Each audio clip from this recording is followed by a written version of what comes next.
Carl McCauley has joined Manchester United. You knew that anyway because you've just clicked on the video and you've seen the thumbnail. You probably would have known it about 2 hours before that if you're a Hammers Chat patron, because we broke it as an exclusive on our Patreon page, basically. So if you're not a Hammers Chat patron, why not? You can take advantage of our 7-day free trial if you want to give it a go. Or you can just sign up to it. We've got 3 tiers. The lowest tier is £3.60 a month. Links in the description below, patreon.com/HammersChat. Get a whole extra West Ham channel. Competitions, giveaways, prizes, tickets. We think it's excellent value. Go and give it a go. We'd really appreciate it. You could just type Hammers Chat Patron into Google and you will find it. But yeah, this was broken exclusively on Patreon. I've got no problem with Carl McCauley. Let me just make that point. I just think he was over-promoted at West Ham.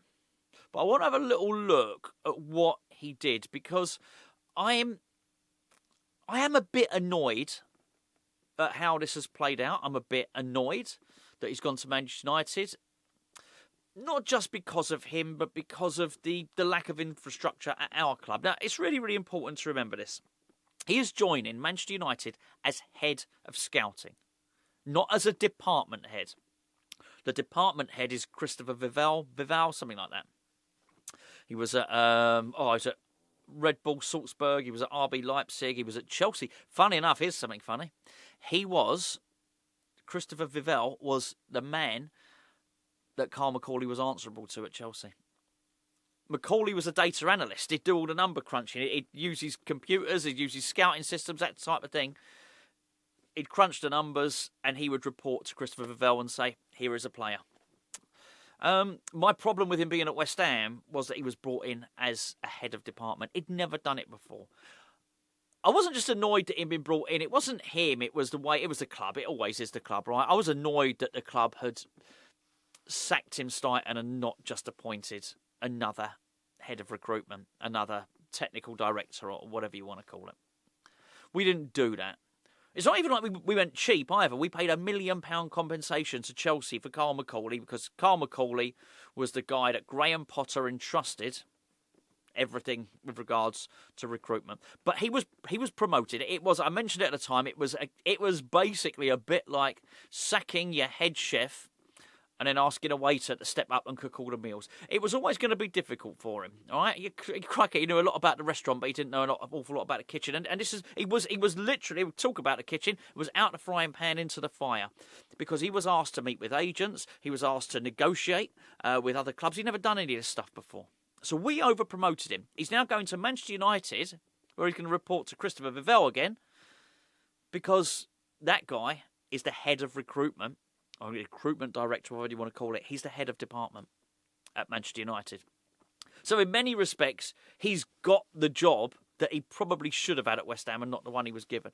He was always set up to fail at West Ham, let's be fair, because we're terrible at this stuff. We don't even really have a department. You shouldn't be able to bring in someone inexperienced like that and have him head up a department. The truth of the matter is, a department creates the vision of a busy office, doesn't it? A whole buzzing hive of activity. That's not what West Ham's scouting network is. We are... I could count them in their tens. We have a significantly depleted set of scouts, data analysts, video analysts compared to other football clubs. What is other football clubs, a vast operation, is very, very slimmed down at West Ham.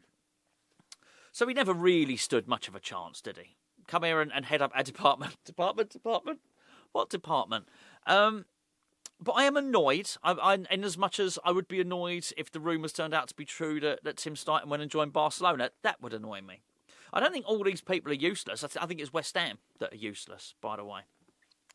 I also don't like the way that McCauley was asked to run recruitment. Obviously, didn't do so well in their first little window, did they, when they brought in Evan Ferguson.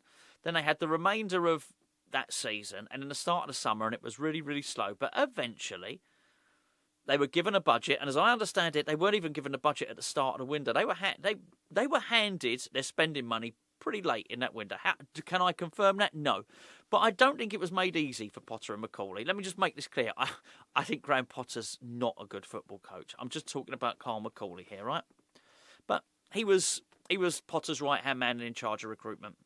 What I didn't like was that after he'd left, there seemed to be a narrative coming from the club suggesting, oh, actually, McCauley had nothing to do with Malick Diouf. McCauley had nothing to do with Mateus Fernandes. I'm not sure if the Magassa was brought into it, but those were the players that realistically Carl McCauley brought in the summer. I'm not going to include Mads Hermansen because I do believe that was one or both of Graham Potter's two goalkeeping coaches that wanted to do that. They'd at least two of them had been at Brondby together, haven't they? Hermansen, at least one of the coaches. I don't think that was I think the club wanted to sign John Victor from Botafogo. I think it was Botafogo at the time. I think that's who they wanted to sign. But I think Potter really wanted Hermansen. But I don't think it was anything to do with McCauley, so I'm not counting him. Obviously, I'm not going to count Callum Wilson. I don't need to explain to you why. I'm also not counting Carl Walker-Peters. Igor, I don't know. I don't know. And to be fair, you can't really make a judgment on Igor. He's a loan signing. We've seen him. He started one game. And he was okay. I think in the player ratings, I gave him I think Gio might have given him a 5 out of 10. I might have given him a 6 out of 10. I might have that slightly right. But that's more or less what he got. So, yeah. But in terms of what you would expect a head of recruitment to do, and particularly somebody that has got their eye on the, I guess, on everything that's going on in youth football and the various upcoming players and unearthing a hidden gem, if you want, an unpolished diamond, then that's really what you want your head of recruitment to do, to go and spot those players that you don't know about. I had never heard, and I mean it, I had never heard of El Hadji Malick Diouf. I would be lying to you. It would be a barefaced lie if I sat here and said the previous year I'd watched any games in the Czech League. I just hadn't. I did not know who at that time the 19-year-old breaking through for Slavia Prague at fullback was. I didn't know. I don't need to know. The head of recruitment needs to know that, right? So he's brought Malick Diouf in. Time will tell whether that is a good signing or not. I suspect he'll be a good player. I think he's 20 years of age. He still makes mistakes, but the talent is there. You can see the talent. That looks like I think it looks like a shrewd buy. If we can get through this season, the player you will see next season will be a big improvement. I mean, a big, big improvement on this season. He's learning how to defend, isn't he?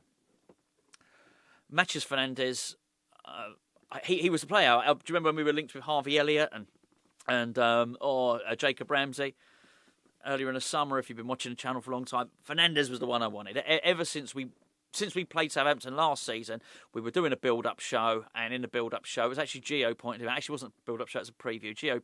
Gio said, "Oh, this guy's doing really, really well at Southampton." After he pointed him out, at that point, I started to watch him a little bit more closely, and by the time we got to the summer, I thought, yeah, this is the guy I want. So I think, yeah, this is. I think Fernandes is going to be a really, really good purchase.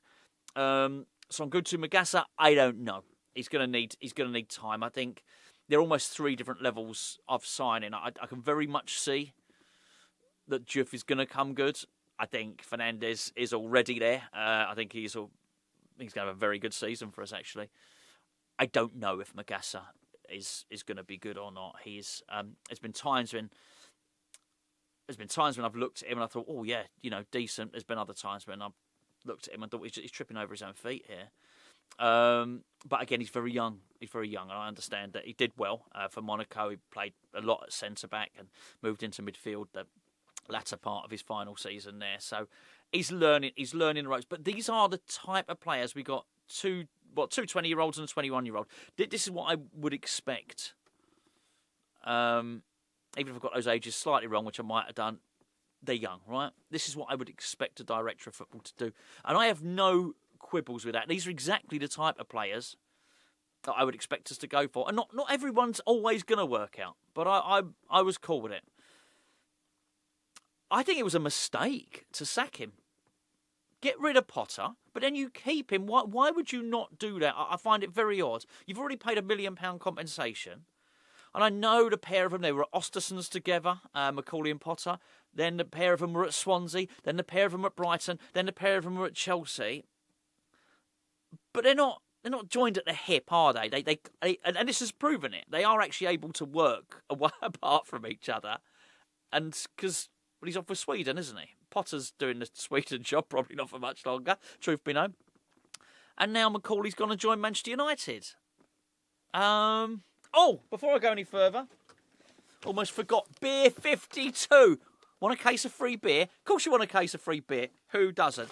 Beer 52. Right, there's 8 craft beer. There's actually not 8 craft beers. There's 1 craft beer, because I've drunk all the rest.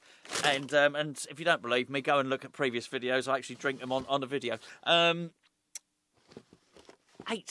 beers, 8 craft beers. All you've got to do is pay the postage, £5.95. I'll tell you what, this wouldn't be a bad thing to do, because they're really good. That brewery was Northern Monk Brewery. There's lots of different IPAs and just not the stuff that you get from the supermarket. Really tasty, craft brewed beer, right? Really, really nice. And when you go onto the website, by the way, which you can do by using the link below, go onto the website, you can actually choose whether you want a lighter ale, which I like golden beers, IPAs, that type of thing, or if you prefer the darker ales. $5.95. You basically pay for the postage. All those get sent to your house. 2 boxes of snacks as well. There's one in the box. I've eaten the other packet of snacks. They're onto a different craft brewery now, so we're going to find out very, very soon. So we're on to the next box already, actually. So yeah, if you want to get involved in that and you fancy a free box of beer, please do use the link in the description below. Otherwise, you won't get the offer.